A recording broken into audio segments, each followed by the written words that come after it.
तो friends silhouette market आयो वालों बहुत अच्छे होंगे। बात लेते हैं निफ्टी और बैंक निफ्टी की। मंडे सेशन की क्या मूवमेंट रहेगा, कैसे प्ले करना, सबको जानेंगे। शुरुआत से लेकर निफ्टी से कर ली जाए तो निफ्टी में इस हफ्ते में हमने काफी अच्छी खासी करेक्शन देखी। 22,550 से निफ्टी 21,900 रुपए की ट्रेजेक्टरी पे आता हुआ दिखा।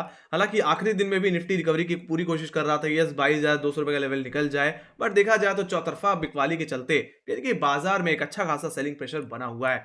और मेरा मानना है अब लोअर लेवल्स पे कहीं ना कहीं बहुत ज्यादा फोकस करने की जरूरत है, क्योंकि यही लेवल्स काफी क्रुशियल भी रहने वाले हैं। क्योंकि इनका ब्रेकडाउन आया तो निफ्टी में एक बड़ी गिरावट देखने को मिल सकती है। हालांकि अगर मैं लोअर लेवल्स की बात कर लूं तो 21,900 और 21,880 ये बहुत ही क्रुशियल रहने वाला है। देखा जाए तो इन लेवल से पहले भी निफ्टी ने अप्रोच किया है और वहां से एक रिकवरी दी है, बट अगर इन्हीं लेवल्स का अगर ब्रेकडाउन देखने को मिल जाए तो करेक्शन हमें वापस सीधे कहीं ना कहीं 21,550 के लेवल तक ले जा सकता है, जो कि 13-14 फरवरी के लोज थे। एंड डेफिनेटली गिरावट और भी बढ़ सकती है आने वाले समय में। ऑलराइट, जिस तरह का प्रेशर इस समय बाजार में ओवरऑल है, हालांकि अगर निफ्टी में एक अच्छी खासी तेजी हमें देखनी है तो हाँ, 22,200 रुपए का लेवल निकालना पड़ेगा। इसी के लेवल्स के निकलने के बाद हम कहीं ना कहीं निफ्टी में एक तरफा अपसाइड पोजीशन बना के चल सकते हैं।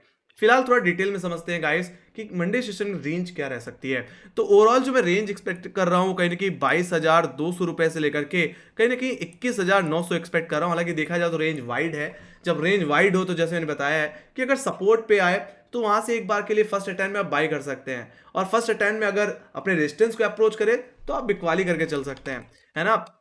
बाकी थोड़ा डिटेल में समझूं तो हायर लेवल पे आप 22,121 22,200 का लेवल इमीडिएट बेसिस पे एक हर्डल है। 22,120 का लेवल एग्जैक्टली आपका कहीं ना कहीं फ्राइडे सेशन का हाई भी है। डेफिनेटली अगर मैं मूविंग एवरेजेस के तौर पे अगर देख लूं तो यहीं पे इसका 20 डे एक्सपोनेंशियल मूविंग एवरेज भी आता है। वहीं पे 22,200 का लेवल काफी हैवी कॉलेटिंग होल्ड करने लेवल बन गया, और मेरा मानना है आने वाले हफ्ते में ये सबसे बड़ा हर्डल बनने वाला है। देखा जाए तो यहाँ पे इसका 10 डे एक्सपोनेंशियल मूविंग एवरेज आता है। बाकी जैसे मैंने पहले बताया कि अगर अप ट्रेंड में आना है, बुल ट्रेंड में आना है, तो निफ्टी को 22,200 रुपए के ऊपर एक डेली क्लोजिंग तो देनी ही पड़ेगी। अगर ऐसा हो जाता है तो तेजी फिर दोबारा एक्सटेंड हो सकती है। ऐसे सिचुएशन में ये तेजी बढ़ करके 22,400, जो कहीं ना कहीं हमारे एवरेज हाइस थे कहीं ना कहीं 12 और 13 मार्च के, वहीं पे ज्यादा से ज्यादा ये तेजी बढ़ करके 22,520 रुपए तक भी जा सकती है, जो कि निफ्टी का ऑल टाइम हाई है। तो वहां तक की स्विंग हम कहीं ना कहीं प्ले कर पाएंगे।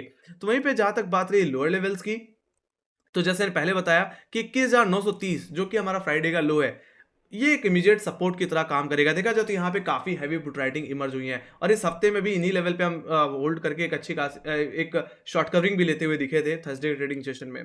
तो मेरा मानना है फर्स्ट अटेम्प्ट में ये जोन पे अगर निफ्टी वापस आता है, सपोर्ट लेने की कोशिश करे, तो एक बार चाहो तो आप बाई पोजीशन बना सकते हो, और अपने स्टॉप लॉस के सेकंड सपोर्ट जो कि ये 21,880 वहां पे मेंटेन करके दोबारा अपसाइड प्ले कर सकते हो कहीं ना कहीं 22,000 और कहीं ना कहीं 22,120 तक के टारगेट के लिए, जो कि फ्राइडे का हाई था। बाकी जहां तक बात रही एक बड़ी करेक्शन की, तो मेरा मानना है 21,880 का लेवल टूटना चाहिए टेक्निकली। अगर उसका अगर ब्रेकडाउन अगर आपको देखने को मिल जाए तो मेरा मानना है एक बड़ी गिरावट आएगी। देखा जाए तो मूविंग एवरेज के तौर पे यहाँ पे इसका 50 डे एक्सपेंशन मूविंग एवरेज आता है, और अगर इसका ब्रेकडाउन आता है तो मेरा मेरा मानना है यहाँ पे नीचे कोई सपोर्ट नहीं है। जो भी सपोर्ट आता भी है तो वो सीधे कहीं ना कहीं 13-14 फरवरी का लो, जो कि हमने 21,550 के लेवल देखे थे, वहां तक फिर निफ्टी जाता हुआ दिखेगा। तो एक फ्री फॉल देखने को मिल सकती है निफ्टी में। ज्यादा से ज्यादा गिरावट कहने की इसके 100 डे एक्सपोनेंशियल मूविंग एवरेज तक भी जा सकती है 50 डे के बाद, जो कि कहने की 21,250 के लेवल पे आते हैं। हालांकि एग्जैक्टली ये जो लो हम देख पा रहे हैं ये कहीं ना कहीं हमारे जनवरी सीरीज के लोज हैं।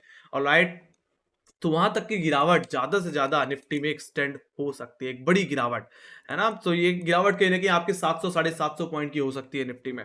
ओके, अगर ये लेवल अगर टूट जाता है तो लेवल पे फोकस करें। बाकी मेरा मानना है 22,200 रुपए से 21,900 के रेंज में लेवल बेस्ड ट्रेडिंग करिए, रेजिस्टेंस से बेचिए, सपोर्ट पे खरीदिए। बाकी अगर ब्रेकआउट या ब्रेकडाउन मिल जाए तो आप एक बड़े मूवमेंट की एक्सपेक्टेशन रख सकते हैं कम से कम, है ना। तो अभी निफ्टी ओवरऑल अपने 10 डिमा और 50 डिमा की रेंज में फंसा हुआ है। ओके, तो ये बात हुई गाइस निफ्टी के ओवरऑल लेवल की। Let me go to bank Nifty के लेवल।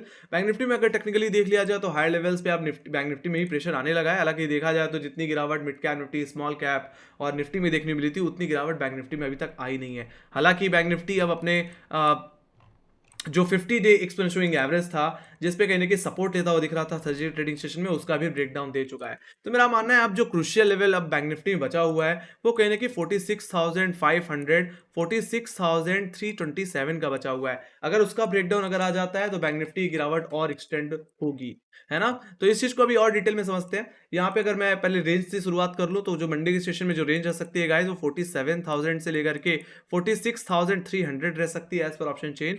जिसमें से अपर लेवल को अगर डिस्कस कर लिया जाए तो 46,800 हमारा फर्स्ट हर्डल रहेगा, जो कि फ्राइडे का हाई था। तो वहीं पे सेकंड हर्डल 47,000 का लेवल, जो कि सबसे ज्यादा क्वालिटी होल्ड करने वाला लेवल है।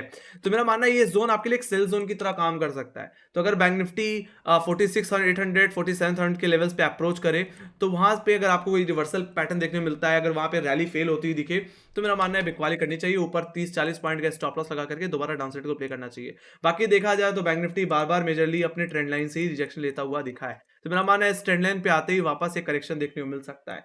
बाकी बैंक निफ्टी की हालत तभी सुधरेगी जब बैंक निफ्टी ओवरऑल अपने 20 डेमा 10 डेमा के ऊपर निकल जाएगा, जो कि एक्जैक्टली 47,000 के ही लेवल पे है। तो सीधे सीधे यही बोलना चाहिए कि 47,000 के ऊपर अगर एक डेली क्लोजिंग मिल जाए, तो आप तेजी एक्सपेक्ट कर सकते हैं। ऐसी सिचुएशन में आपका टारगेट क्या होगा? ऐसे सिचुएशन में आपको जो पहला टारगेट बनेगा वो रहेगा 47,470 का लेवल, जो कि एक्जैक्टली कहीं ना कहीं हमारे 13 मार्च के हाइस थे।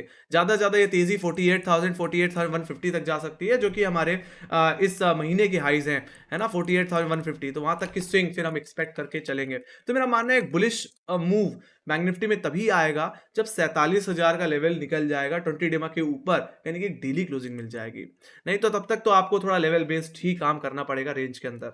तो वहीं पे अगर लोअर लेवल्स की अगर बात कर ली जाए, तो 46,500 के लेवल्स पे कहीं फ्राइडे सेशन में फ्रेश पुट राइटिंग इमर्ज होती दिखी। यही कारण था कहीं ना कहीं बैंक निफ्टी में गिरावट ना आने का। कहीं ना कहीं पुटराइटर्स कहीं ना कहीं गिरने नहीं दे रहे थे, बार बार रिकवर हो जा रहा था और 46,500 के इर्द गिर्द ही ट्रेड कर रहा था।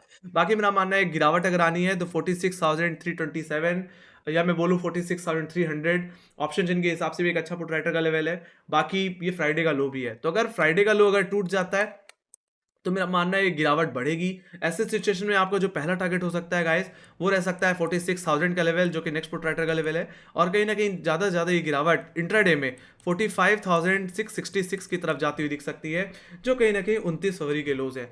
तो वहां तक का डाउन मूव हम कहीं ना कहीं बैंक निफ्टी में एक्सपेक्ट करके चल सकते हैं। बाकी यस, जिस तरह से पीएसयू सेक्टर कहीं ना कहीं दोबारा प्रेशर में आ रहा है, एसबीआई प्रेशर में आ रहा है, ये कहीं ना कहीं बाकी बैंकिंग स्टॉक्स को भी ड्रैग कर सकता है, दबाव और बढ़ सकता है। और बैंक निफ्टी ओवरऑल अपने 200 डे एक्सपोनेंशियल मूविंग एवरेज की तरफ भी अप्रोच कर सकता है, जो कि अब कहीं ना कहीं 45,150 के लेवल्स पे है। तो वहां तक की ज्यादा से ज्यादा गिरावट कहीं ना कहीं आने वाले हफ्ते में देखने को मिल सकती है, अगर फ्राइडे का लो टूट जाता है तो, है ना। सो ये बात हो गई इसकी। बाकी जो मैंने बताया कि पहले भी कि इस रेंज के अंदर बैंक निफ्टी में आप लेवल बेस्ड ट्रेडिंग कर सकते हैं। बाकी आइदर साइड कोई बड़ा मूव एक्सपेक्टेड है तो इसी रेंज के ब्रेकआउट या ब्रेकडाउन पे ही देखने को मिलेगा। ओवरऑल जो टेक्सचर है बाजार का, वो कहीं ना कहीं वीकनेस को ही इंडिकेट कर रहा है। ओके, अब बात कर लेते हैं आने वाले हफ्ते एक सबसे बड़े इवेंट की। यस, डेफिनेटली यूएस का कहीं ना कहीं इंटरेस्ट रेट डिसीजन भी आने वाला है, जो कि कहीं ना कहीं एक्जैक्टली 20 तारीख को होना है, कहीं ना कहीं रात के 11:30 बजे के आसपास, है ना। सो लेट्स सी, पूरे ग्लोबल मार्केट की नजरें भी कहीं ना कहीं इस इंटरेस्ट रेट पे होने वाली है। हालांकि देखा जाए तो जिस तरह से थोड़ा इन्फ्लेशन बढ़ करके आया है, मेरा मानना है यहाँ पे एक इंटरेस्ट रेट पॉज देखने को ज्यादा मिल सकता है। रेट कट की एक्सपेक्टेशन अभी भी कहीं ना कहीं मार्केट में नहीं दिखती, और इसी के चलते कहीं ना कहीं हम ग्लोबल मार्केट की अगर बात कर ले, तो यूएस बाजारों में भी कहीं ना कहीं ओवरऑल कमजोरी देखने मिल रही है। अगर फ्राइडे की बात कर ली जाए तो डाउ जोन्स आधे % की कमजोरी के साथ बंद हुआ, तो एसएनपी 500 भी कहीं ना कहीं आधे % से ज्यादा की कमजोरी के साथ बंद हुआ। यहाँ तक कि नैस्डैक भी ऑलमोस्ट 1% की कमजोरी के साथ क्लोज होता हुआ देखा। वहीं पे यूरोपियन बाजारों की भी हालत थोड़ी खराब दिख रही है फिलहाल, कहीं ना कहीं थोड़ी कमजोरी के साथ यूरोप मार्केट भी बंद हुआ। यहाँ तक कि अगर एशियन मार्केट की भी अगर बात कर ली जाए, तो एशियन मार्केटों में भी काफी अच्छी खासी कमजोरी देखने मिली। यहाँ तक कि गिफ्ट निफ्टी की बात कर ली जाए तो 22,050 के आसपास क्लोज होता हुआ दिखा है। तो मेरा मानना है कि मंडे सेशन में एक फ्लैट ओपनिंग देखने को मिल सकती है। बाकी जो लेवल्स जो मैंने बताया, उन लेवल्स पे फोकस करना चाहिए। अगर वो लेवल्स अगर टूट जाते हैं, उनका ब्रेकडाउन देखने मिल जाता है, तो एक बड़ी गिरावट भी देखने मिल सकती है। तो देखा जाए तो पूरे ग्लोबल मार्केट का जो मूड माहौल है, वो कहने की वीकनेस को इंडिकेट करता हुआ दिख रहा है। बाकी यस, शुरुआती मंडे और ट्यूसडे या वेडनेसडे की बात कर ली जाए, तो इसमें थोड़ा हो सकता है कि आपको वोलेटिलिटी भी देखने को मिले, क्योंकि इंटरेस्ट रेट डिसीजन से पहले हो सकता है मार्केट कोई बड़ा मूव भी ना ले। तो बाकी इंटरेस्ट रेट डिसीजन के बाद ही कोई बड़े मोमेंटम की एक्सपेक्टेशन भी फिर हमें रखनी चाहिए गाइस। तो ये थी मेरी एनालिसिस, आई होप आप लोग पसंद आई हो तो make sure guys like share जरूर बता दो। अगर आपके कोई फीडबैक है या कोई सजेशन या कोई क्वेश्चन तो प्लीज कमेंट सेक्शन में लिख के चल सकते हैं। बाकी हम फॉलो कर सकते हैं इंस्टाग्राम, ट्विटर, फेसबुक और टेलीग्राम पे, जहां पे मार्केट से रिलेटेड अपडेट्स हम लाते रहते हैं। लिंक आपको डिस्क्रिप्शन बॉक्स में मिल जाएगी। इसी के साथ thank you very much for watching, bye guys, take care guys.